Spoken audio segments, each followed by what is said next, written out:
I must preserve my knowledge. It's only the body that's failing.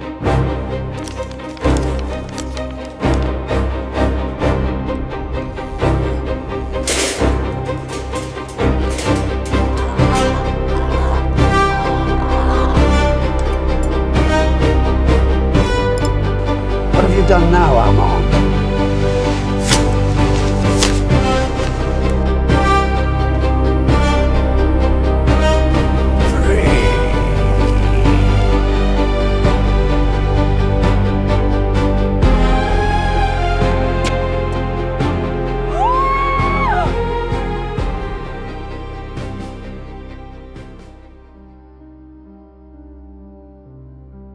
Chapter 1. The Briefcase. Dr. Armand Vail had never believed in monsters. Not the kind that wore cloaks and crept through folklore. His monsters had always been chromosomal, hereditary, or born from man's own reckless tampering. He saw horror not in fangs or claws, but in the helixes of corrupted DNA, in the silent decay passed down through bloodlines like a curse with no incantation. His office, if one could call it that, was sterile, clinical, devoid of comfort. It was less a sanctuary than a holding cell for intellect.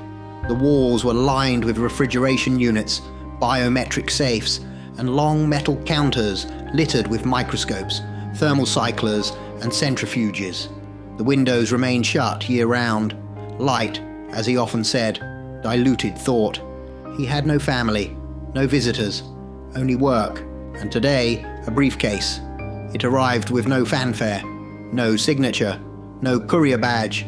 Simply appeared on his workbench, wrapped in the stillness of early morning. He hadn't heard the door open, hadn't heard footsteps, but it was there. Old, leather, the kind used by men in another century. Cracked at the seams, stained in places, heavy with time. There was no tag, only a small, creased envelope tucked beneath the handle. His name, handwritten. Dr. Vail, this one's more up your alley. Thought you might like a puzzle. Codename. Tolman was confirmed neutralized 3 weeks ago. We found what was left of him.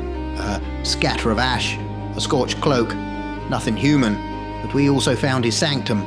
Most of it burned, books gone, files destroyed, except for 2 cases. You're holding the second one. J. Vail read it twice, then a third time. Tolman. The name stirred something half buried in his memory. An urban myth whispered on obscure forums. A manipulator, a recruiter, not just a vampire, but a strategist of the dark, gathering others under his command. Some claimed he could speak into minds. Others said he had no reflection because he had no soul left to reflect. All nonsense, except he opened the briefcase. Inside, black foam padding. 3 unused slots, 2 empty, 1 filled. A vial, small, capped, contained a liquid so dark it looked black, but when tilted toward the light, it shimmered with the deep arterial hue of oxidized blood. It pulsed, just slightly, as if remembering a heartbeat. There was a second note inside the case, typed, "Our lab ran preliminary scans. No standard markers, no human proteins. Cellular structure is not carbon-based. Molecular movement suggests something not entirely dead. Truthfully, this isn't our field. We kept 1 sample, sending you the other. Do what you do best." Dr. Vail placed the vial under the microscope. No analysis yet, just observation. Under the lens, the blood writhed. Not literally, not movement, but something like intention. Cells that responded to focus, not heat, as if aware of being watched. And in that moment, something stirred in him. A pull, a question, a whisper. What if it's true? What if the myth of the vampire was never myth, but biology misunderstood? He turned away from the microscope and stared at the vial. More up your alley, they had said. Indeed it was, because Vail wasn't just a geneticist. He was a pioneer of biological integration. He had spent the last 7 years attempting to isolate the genome for regenerative tissue. He had come close, too close. But this This was something else. A living relic from a dead predator.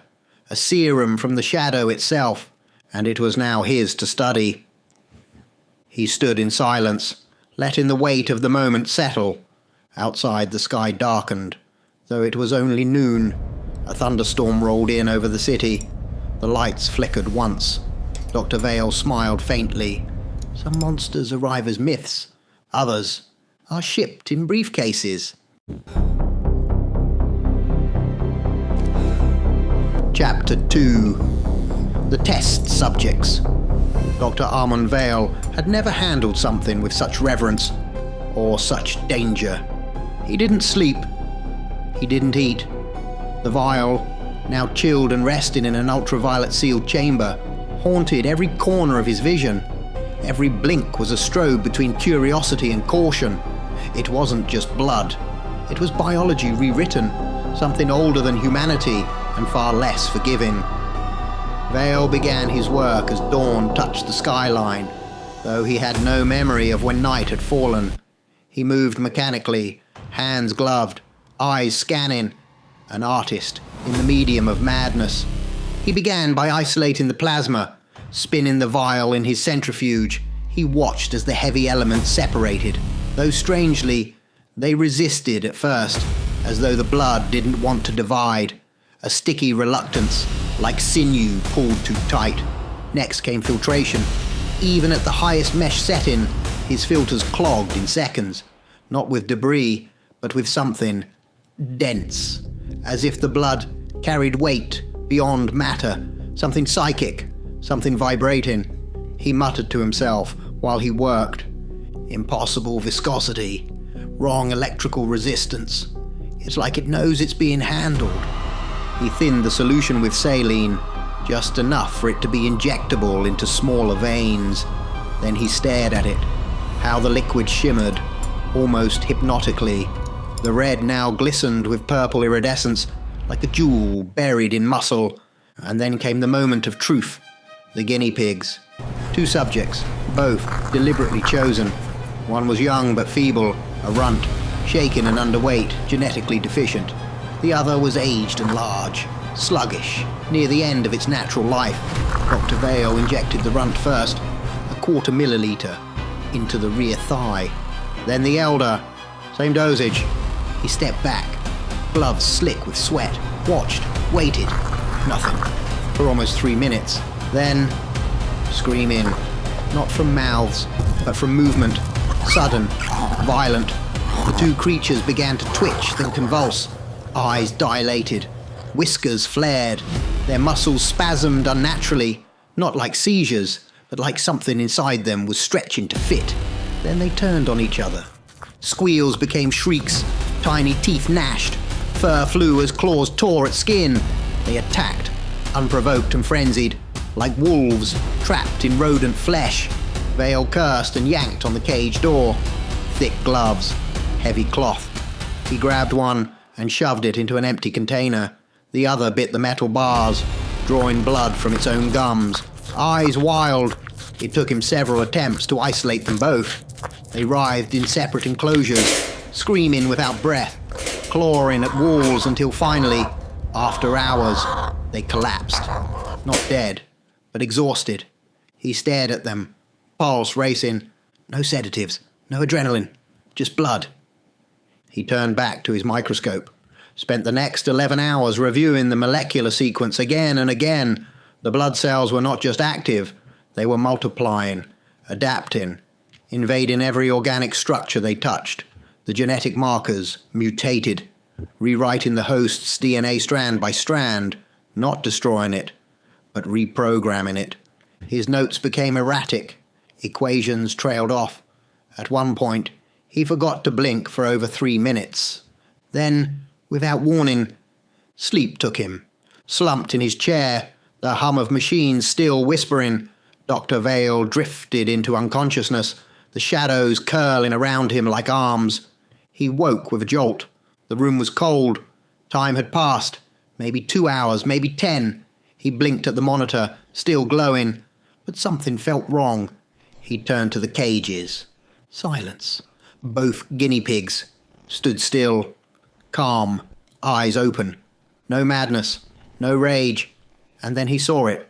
They were smaller, fur, smoother. Movement, alert but controlled. They had been reverted. He blinked hard, thinking he'd swapped cages by mistake. But no. The elder still bore the white scar across its left flank, a mark from a surgical stitch months prior. But now that scar sat on a body half its original age. It's not possible. He checked the runt. Healthy. Perfect coat. Musculature increased. The genetic deficiency gone. He staggered back. All the research. All the failures. The decades of trying to slow degeneration. To fight entropy. And now he held it in his hands. The answer to death. Not slowed. Reversed. Dr. Vail stood in stunned silence, the room gently humming around him like a prayer. Outside, the storm had passed, but inside this lab, something had awakened, something immortal.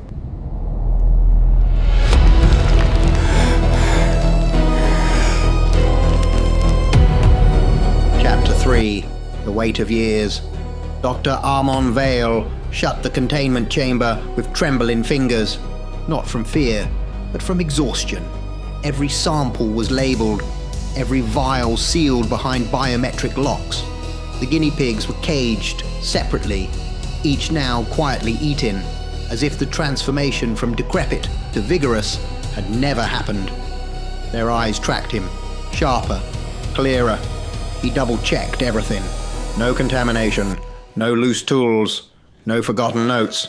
Then he powered down the lab systems, locked the facility behind 2 digital layers and a retinal scanner, and finally, after 27 hours of uninterrupted work, he muttered the words aloud. "I need food." His home was less of a home and more of a museum of fatigue. Books in piles, papers like snowdrifts, a fridge with expired milk and nothing else. He showered, steam clinging to old bones, and dressed in dark slacks and a wrinkled shirt that hadn't seen sunlight in weeks. He didn't cook, never did. Instead, he made his way down the quiet cobblestone street to Torrente's, a local eatery he'd visited for over a decade. The kind of place where the waiters didn't need to ask for your order and where the lighting was always low, mercifully low. He slid into a corner booth, loosened his collar, and ordered something hot. He couldn't remember what, and then he heard a familiar voice. "Armand, good Lord, I haven't seen you in days." Dr. Vail turned to see Elias Brandt, retired neurologist, former colleague, and one of the few men who still called him by his first name without arrogance. He looked just as he always had, elegant, white-haired, spectacles halfway down his nose. Vail offered a tired nod. "Elias, I've been indulging in my work." Elias slid into the booth across from him, raising an eyebrow. "Still chasing the ghost of immortality, are we?" Vail smirked. "Not immortality. Preservation. At your age, you need preservation. Armand, you're not 35. You're not even 55. You're 67. You can't keep doing these all-nighters, not unless you're trying to outpace your own body into the grave." Vail stared into his coffee, fingers wrapped tightly around the mug. "That's the problem, isn't it? We grow wiser, more capable, more visionary with every passing year. And yet, it's our bodies that betray us, not our minds. Our bodies wither, decay, turn against us. The vessel collapses long before the library's full." Elias sighed. "We've all read your theories, your papers, the notion that if we could stop or reverse cellular senescence, we could extend life indefinitely. But it's not just about preserving you, Armand. Think of the consequences." Vail looked up, eyes sharp now. "Yeah, let's." Elias leaned forward, voice lowering. "What happens if no one dies? You know the stats better than anyone. 8 billion people on this planet. If even a small percentage lived indefinitely, how long before we consume everything? Resources are finite. Food, water, energy. Cities already collapsing under their own weight. Ecosystems shattered by our very existence. Vail countered, voice firm but measured. But we adapt. That's what separates us from the animal kingdom. We engineer. We innovate. If knowledge accumulates, if minds live long enough to build on what they learn without dying mid-thought, we solve the problem. It's death that keeps resetting the equation. Elijah shook his head. And what of power, Armand? What happens when the wrong men stop dying? Tyrants who cling to their thrones forever. Corporations that never fall. If age no longer humbles us, who will? Where does justice go when decay no longer catches up? Vail was silent a long moment. Then, there is no justice in death, Elias. Only entropy. And yet we romanticize it. We worship graves as if they mark the completion of something noble. But they are not noble. They are interruptions. A man's mind reaches its prime around 40, 50, and begins to decline by 70. What if that didn't have to happen? What if, at 70, we could be stronger, not weaker? What if we could finally use all we've learned, instead of watching it slip through trembling fingers? The waiter arrived with food. Vail barely touched it. Outside, rain began to tap against the window, soft and rhythmic, like a ticking clock. Elias spoke more softly now. You always believed knowledge should endure. I admire that. But Armand, if we all lived forever, would we lose what makes life precious? The urgency, the fire, the meaning? Vail's gaze drifted to the fogged glass. No, it's not death that gives life meaning, Elias. It's potential. And what I've seen, what I now possess, has the potential to change everything. He stood slowly, placing cash on the table. I must go. Elias raised a hand. What have you done now, Armand? Vail didn't answer. He stepped out into the mist and disappeared into the dark.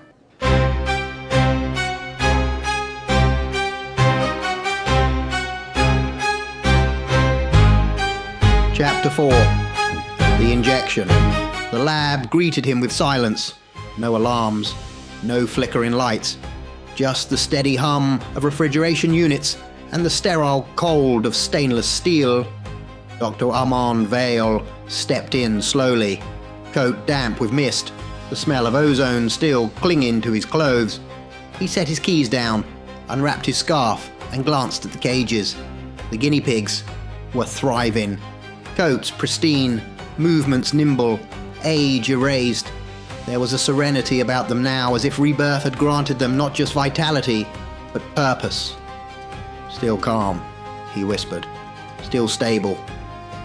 He turned towards the far wall. There, opposite the lab bench, hung a mirror. Tall, antique, carved in oak. A vanity he had installed years ago, when self-reflection still served more than grooming. Now it served reminder. He looked at himself. Sagging eyes, lines around the mouth. Skin no longer taut, no longer the face of the young man who once lectured rooms into silence. His hands trembled, not from weakness, but from the quiet betrayal of age. And yet, the mind remained, still sharp, still awake, still him. He stepped closer. 67 years. Decades spent chasing truth. And I've come no closer than a man scratching on the wall of Plato's cave. His reflection did not answer. I have studied the code of life, deconstructed genomes, sketched the future with trembling hands, but I never arrived. I theorized, I published, I was praised. But what is a man who builds the blueprint and never builds the house? He stared deeper into the glass. Potential means nothing without creation. A man who does not complete what he was meant to is nothing. Not because others say so, but because he knows it. He turned to the bench. The vial awaited him. Crimson, thick, impossibly still. Next to it, the syringe, filled with diluted compound. 0.7 milliliters, just above the safety threshold. He stood for a long moment. "This is not recklessness," he said aloud. "This is alignment. The body is failing. The mind is not.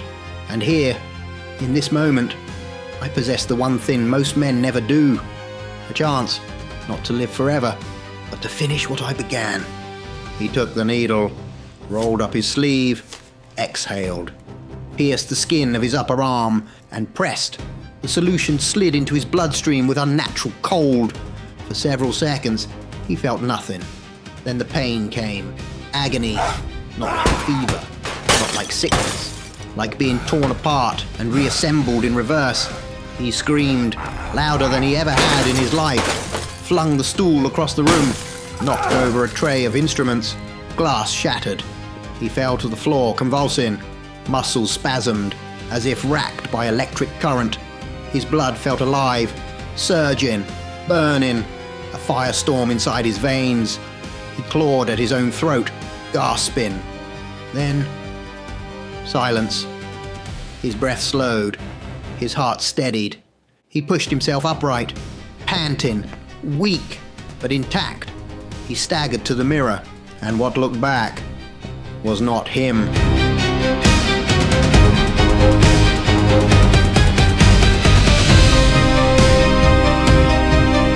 The creature was younger, skin pulled tighter, hair thickened, eyes glowing faintly red beneath darkened sockets. But this face, this thing, was not born of ambition. It was decay wearing youth like a mask, distorted, grotesque, and it smiled. "What are you?" Vail whispered. The mirror did not respond in his voice. It responded in another's, a deeper, silkier tone. "I am you without limits. I am the part of you that grew tired of building cathedrals and just wanted to dance inside them. I am the hunger that waited, not to create, but to indulge, to breathe, to feed." The reflection moved, reached off screen, took Vail's coat from the rack, and vanished from the glass. Vail turned and felt himself walking, but not guiding his feet. His body moved to the door, hand reaching for the lock, coat draped over his shoulder. He stepped outside into the night, the mist curling around his form, but the streets were not empty. Two women walking past glanced his way What is that? and stopped. One gasped, the other dropped her phone. They saw him. Not Vail, not the scholar. The thing beneath. With an inhuman shriek, he sprinted back inside, slammed the door shut, bolted it. He turned to the mirror. The grotesque form returned. Not hiding now, not pretending. He stared long and whispered, "What do I care what others see? This body is mine. This life is mine. I will no longer fade for the comfort of others. I will no longer wither in silence. I will not ask permission to live." He grinned, and then he walked back outside, into the cold night, not to teach, not to theorize, but to feel. Free.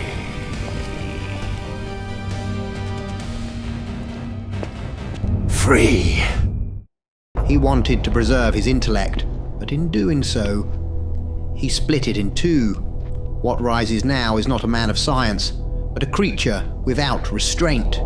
In part 2, he will step into the world, no longer seeking answers, but indulgence. And when the hunger speaks, it will not whisper. The city will tremble, the shadows will stretch, and Dr. Armand Vail will finally get what he wanted. Part 2, coming soon.